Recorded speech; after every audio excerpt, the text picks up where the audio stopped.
We're now joined by Giorgio Cafiero in Washington, D.C. He's the CEO of Gulf State Analytics of geopolitical risk consultancy focusing on the Middle East. Well, good to speak to you, Giorgio. So what will be the possible consequences of this retirement, especially from a geopolitical perspective? Well, many people in Washington right now are very concerned about the implications. You know, it was said for so long that Mattis was one of the remaining so-called adults in the room who was capable of restraining Trump at certain times when that was seen as very beneficial from the standpoint of the interests of the United States and its allies throughout the world. We, of course, don't know who will replace Mattis next year, but this is, a very important question mark. The letter that he sent, I think, will go down in history as being very important, very significant. Not only what he said in the letter, but what he didn't say. Usually when high-ranking government officials leave a post to resign, they say it's been such an honor serving the president.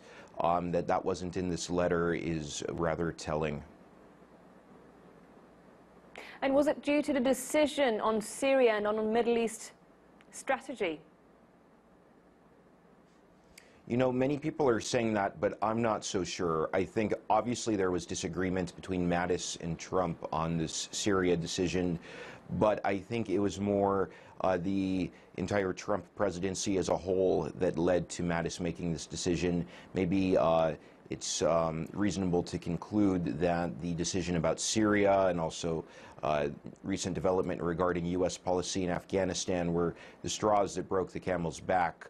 But these were certainly not isolated episodes of some tension and disagreement between Mattis and Trump. So, Giorgio, Mattis is known with a mediator role between different parts and powers in U.S. politics. Without Mattis, how will Trump act?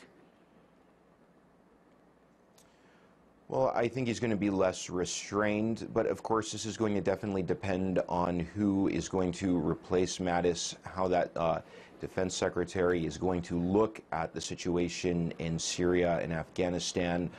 Very difficult to predict how that's going to unfold.